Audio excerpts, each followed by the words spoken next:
Hello, listeners. The file we are discussing today was going to be a bonus interdimensional radio station episode. However, when we were writing and reworking the transmission, we found it to be something we had to share with you. So listen in as we see what years of trauma and body shaming can do to a person, and we will see just how far they will go to be perfect. Now, if you need more throughout the week, you can get bonus shorts and become an interdimensional traveler on our Patreon. The cost is only $2 per month, and you can help us continue with our research here. You can also follow us on YouTube, TikTok, and Instagram. We post short videos and have someone who keeps calling himself our creator there. He is odd, but he works for free, so we keep him around. Now, strap in tight. The trials are about to begin.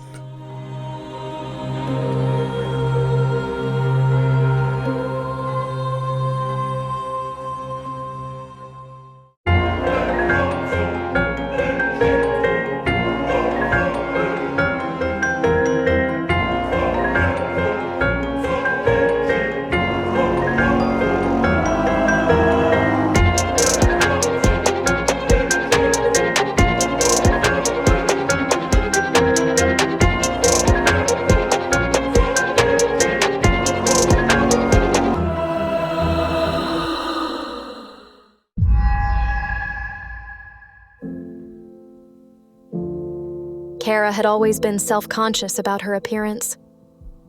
As a child, her mother would poke and prod at her weight, the way she slouched when she was standing, and even the clothes she would wear. She would tell Kara that she will never be considered beautiful if she didn't start taking care of herself. She said that she would be a failure, and no man would want her. And because of this, she now had a complex and a desire to be the best-looking woman in any room she walked into. She spent hours at the gym, followed all the health and beauty gurus, and bought all their products, and she even started taking off-market stem cell injections to slow the curse of aging. She wanted to be perfect, just like her mother had trained her to be, she thought to herself, as she stood nude in front of her bedroom mirror. She explored her body, rubbing her hands along her hardened abs and pinching the small portion of fat that clung to the area right above her waist. She rolled her eyes in disgust, thinking to herself that she would have to go into a calorie-cut regimen soon if she wanted that to go away. Moving her hands up to her breasts, she cupped them in her hands, feeling the weight of them and lifting them up to where they were once positioned in her late teens to mid-20s. Now, they hang just a bit lower. She did the right exercises to keep them from sagging, and she didn't mind that they were just a bit bigger than what her mother liked. She found herself to be more attractive with a cup size that didn't make her feel like a prepubescent child. Lastly, she turned sideways in the mirror and gazed at her buttocks. They were firm and strong and were her favorite asset.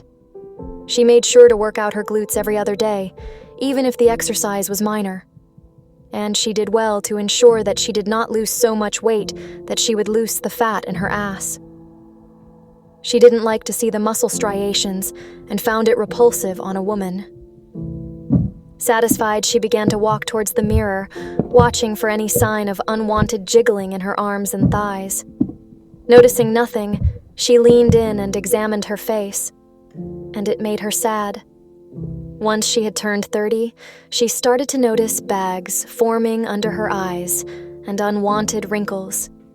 And she knew now that there was no miracle beauty cream or facial workout that could stop what time was doing to her physical appearance. That thought sent a choked whimper up her throat and tears welling in the corners of her eyes. She needed to be perfect.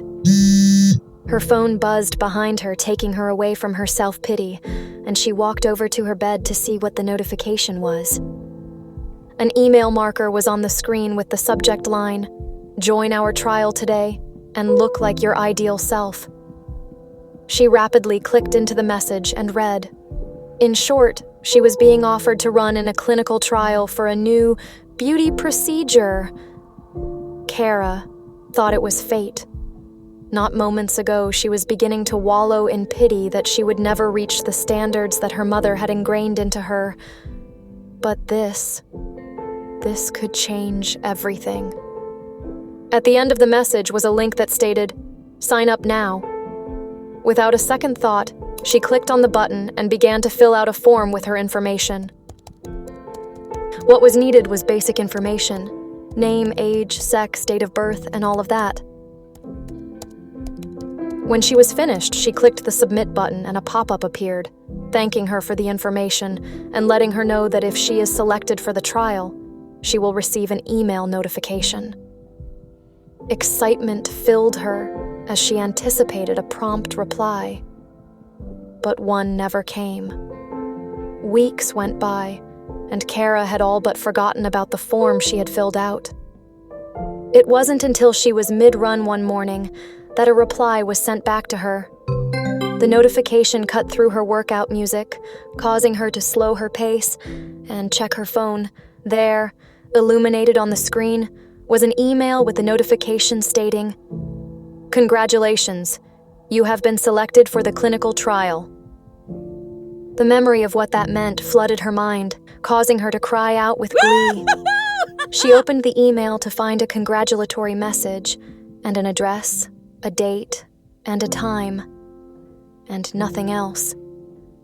The date for her appointment was today at 9:30 a.m. She checked her watch. It was 6:30 now. If she booked it back to her house, she could shower and be out the door by 8 o'clock. And that is what she did.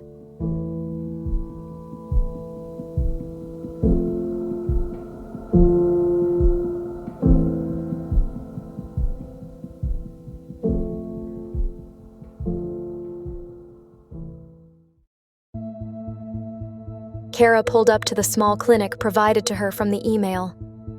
The place was odd, the building looking as if it was off-center somehow. She mused at the architectural artistry of it. Opening the door to the main lobby, she found it was completely empty. A greenish-white lighting illuminated the area, and behind the front desk sat a woman in scrubs. Kara approached her and introduced herself. After a short conversation and a few forms, she was taken back to the clinic room. The room itself looked nothing like what she had ever seen before. Cylindrical and futuristic tubes were lined up against the wall, a mist flowing out of them.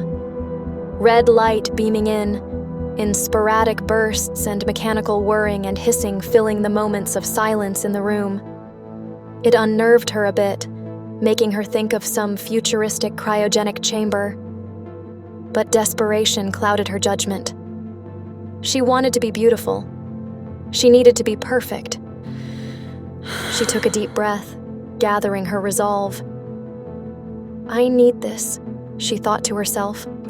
The door opened behind her, and she turned with a start. Standing in the doorway, backlit from the hallway lighting, was what she could only assume was the doctor in charge of the clinical trial. And he seemed strange. His eyes were almost too wide, and his smile too sharp. Further, he had to be the tallest man she had ever seen. She would have been surprised if he was under 7 feet tall. An imposing figure, especially since he just stood there without word, smiling at her. He slowly began to walk towards her, extending his hand in greeting. That creeped her out even more, since the man was a good 15 feet away, taking methodical steps towards her, arm extended, and just smiling. But Kara pushed the doubts away as she repeated to herself over and over again that she needed this. The doctor introduced himself to her as Dr. Vane, his voice crisp and too clear, almost as if it were generated. Then he began to explain the procedure. The tubular chambers behind her were indeed a form of cryogenic chamber. Supercooled air would be pumped in and around her body, while blasts of red light would flow over her skin. The procedure would target and begin the removal of fat cells from the cold air, and the replenishment of healthy skin cells through the red light therapy. A mask would be placed on Kara's face, and tiny pore-sized needles would inject a new and modified stem cell into her skin, causing it to tighten and rejuvenate on its own. Lastly, a homeopathic vapor would be misted into her airways. This vapor consisted of the main clinical drug that allowed for the initial treatments to take hold and rapidly change her body into her perfect form. It all seemed like a dream to Kara. The whole process itself would only take 20 minutes, and at the end, the doctor promised her a new face and a new body. She would be perfect in every way she could imagine. The doctor asked for her to completely undress, and when she was ready, she could enter into the middle chamber. Then the procedure would begin. Kara complied and began to undress as the doctor turned away from her and walked out of the room. Completely naked, and even feeling a bit cold, she walked towards her cryogenic chamber. The door swung open when she was mere feet away, and as she stepped in, she caught a glimpse of her body once again, giving herself one more look. She let out a deep sigh. She would be perfect. She just knew it. This procedure would make her dream come true. With optimistic determination, Kara stepped into the chamber, and the walls began to close around her, sealing her in tight. The only part of her body exposed was her head from the neck up. Blasts of cold air could be felt hitting her lower stomach area, the backs of her arms, her breasts, and her thighs. A mechanical whirring could be heard above her. She lifted her head up, her body now beginning to tremble from the cold air below, and watched as the mask slowly began to lower to her. She was happy to notice that she couldn't see the needles the doctor had described to her. She wasn't sure she would be able to go through the trial if she saw that mask lowering to her face with hundreds of tiny needles poking out. The mask secured itself snugly against her. She shut her eyes and waited for the eventual pain of the needles as they dug in. But pain never came. She wasn't sure how long she stood there waiting and anticipating. But all she felt was a warming sensation flow up and around her cheeks and under her eyes. She could feel her skin begin to tighten ever so slightly. "It's working," she thought to herself. "Whatever it is working." A slight hissing noise could be heard, and the smell of lavender tingled her senses. She breathed in deeply, knowing this is the vapor the doctor had spoke of.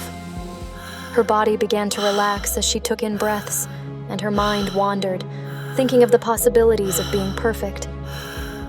To no longer need to look in the mirror and examine her aging body, to be wanted by everyone, and to finally show her mother that she achieved her goal, even if she wasn't around anymore, to appreciate it. She felt the mask lift from her face and the tightness of the chamber release. She slowly opened her eyes to see the doctor standing just mere feet from her, that same creepy smile on his face. She wasn't even embarrassed about being nude in front of him. She didn't care. She was going to be perfect. "That wasn't so hard," he exclaimed. "And look at you. You look great." Kara stepped from the chamber and turned to the mirror she previously had used to view herself. She couldn't believe it. The small, fleshy pouch under her stomach was gone, making her abs blend seamlessly into her pubic region. Her breasts were lifted too, and even had seen a slight bit of growth. She leaned in to see her face, and noticed that the bags that were under her eyes had disappeared, along with the wrinkles she hated so much. Tears once again welled up in her eyes as she studied every millimeter of her skin. She was perfect. She finally achieved it. She felt a bubbling sensation under the skin of her forehead, and she watched as what looked like a tiny worm wriggle and writhe across her hairline. Shocked, she jumped backwards and into the waiting arms of the doctor. "What did you see, Kara?" he asked inquisitively. She didn't know how to answer. She would sound insane if she did. How could she tell this man that she saw a worm dig its way across her forehead? He wouldn't let her come back. She just knew it. So she told him that it was nothing. She was just so shocked by how perfect she looked.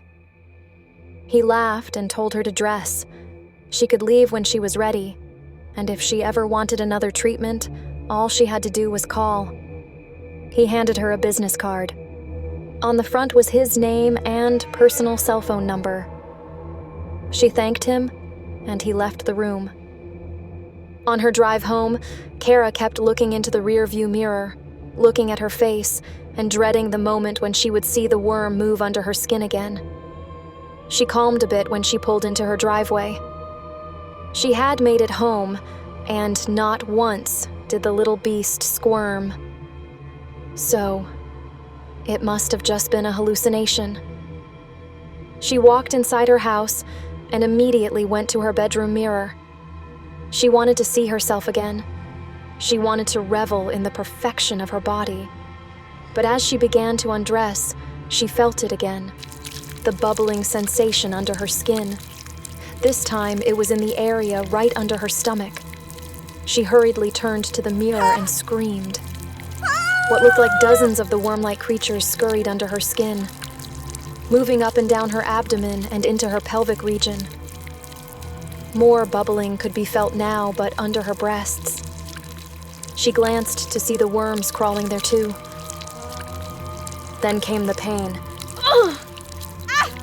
So immense that it brought her to her knees.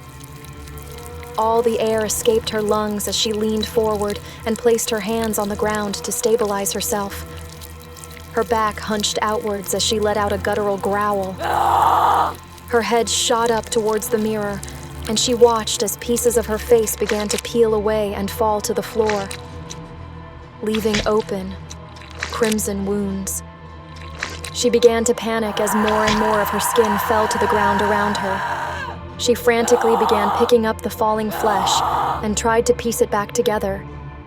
But nothing would stick. Nothing would stay. She felt her right ear unhinge and fall, taking with it the upper portion of the skin around her jawline. Exposed muscle and tissue flexed and stretched as she opened her mouth in shock. That is when she saw it. The tiniest hint of movement exposed from under her skin. It was one of the worms. She reached up and pinched it between her pointer finger and thumb, and she began to pull. But the damn thing was latched onto her somehow. She pulled and stretched the purplish and slimy thing to its breaking point, and at the moment that she felt it would snap in half, it released its grip on her and came flying out from under her skin. Kara screamed in fear as she watched pincer-like talons open and close in the air around what she could only assume was the worm's face.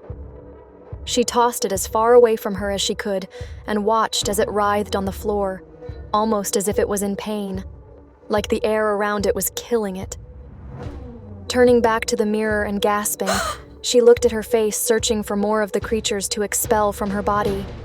But at that exact moment, she felt her nose begin to shift, and she watched as it rolled to the side and fell to the ground. The sight was maddening to her. She needed the beasts gone, so she did the only thing she thought she could do. She stood examining her body the way it was one last time, admiring her flesh as its once perfect appearance sloughed off to the ground in clumps. She felt nothing anymore, looking at herself, and it was that lack of feeling that primed her for her next action. She dug her fingers deep into her abdomen and began to pull. The skin around her fingers depressing and then tearing as easily as opening a bag of chips. As she ripped away her skin from her body, as 15 of the worms fell to the ground and slowly began to die. The sight of it all brought her so much joy, and she began to laugh. And as she laughed, she worked even harder at her flesh, tearing away the skin around her vagina, peeling the fleshy bits from her legs, just like taking off a pair of jeans that fit just a little too tight. And with each chunk of flesh she removed, more worms fell off of her and to their death. She looked up to her upper torso now. She dug her fingers into the flesh on her throat and began to peel, sliding her fingers down past the cavern of her breasts and to her belly button. She gripped the now loose flesh and slipped out of her skin, just like slipping out of a jacket. With her skin now all removed, she looked at the mounds of dead worms around her. They formed a circle of sorts, and she wasn't sure why, but she decided to take a seat, crossing her legs as to not disturb the now dead creatures. She sat there, with her back straight and proper, just like her mother had always told her to do. And she looked into the mirror and smiled, the muscles on her face contracting just as they should. She was perfect now. It was the type of perfect she never knew she needed. She had finally removed the flesh that held her captive for so long.